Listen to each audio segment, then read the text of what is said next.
Me ask you something. When was the last time you admitted to yourself or to someone else that you were wrong about something?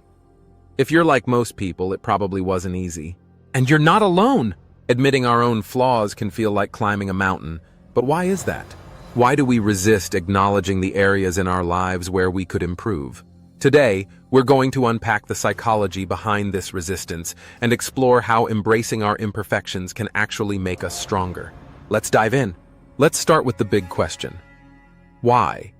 Is it so hard to admit when we're wrong or acknowledge our flaws? A lot of it has to do with how our brains are wired. Admitting a flaw often feels like admitting failure, and that can trigger feelings of shame. Shame is powerful. It makes us feel like we're not good enough, and no one likes feeling that way. There's also the ego to consider. Our ego works as a kind of defense mechanism, protecting our self-esteem.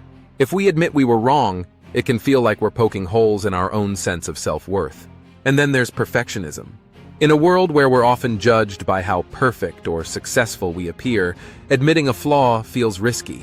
Will people think less of us? Will we lose respect? These fears make it harder to own up to our imperfections. But here's the thing. When we avoid admitting our flaws, we're not actually protecting ourselves. In fact, we're holding ourselves back. Think about it. If you don't acknowledge a mistake, you can't learn from it. It's like trying to improve at a sport without ever watching your own performance. Self-awareness is a superpower, but it starts with being honest about where we fall short. Avoiding our flaws can also lead to what psychologists call cognitive dissonance, that uncomfortable feeling when your actions don't align with your values.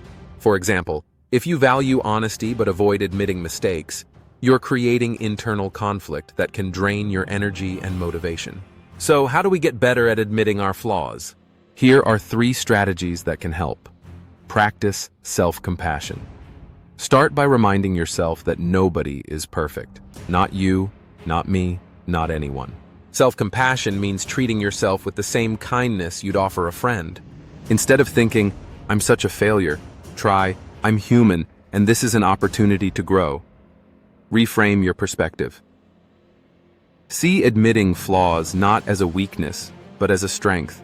It takes courage to say, I messed up, and it's the first step toward improvement. Remember, growth only happens when we step outside our comfort zones. 3. Start small. You don't have to tackle your biggest flaw right away. Start with something small, like admitting you forgot an appointment or didn't handle a situation well. The more you practice, the easier it becomes to own up to bigger challenges. Here's a little-known secret. Vulnerability is magnetic.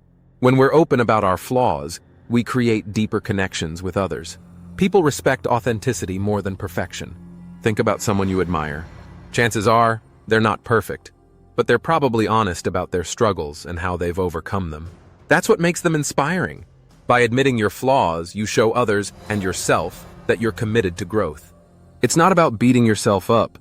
It's about saying, here's where I am, and here's where I want to go. So, the next time you catch yourself avoiding a flaw, take a deep breath and remind yourself, nobody's perfect, and that's okay.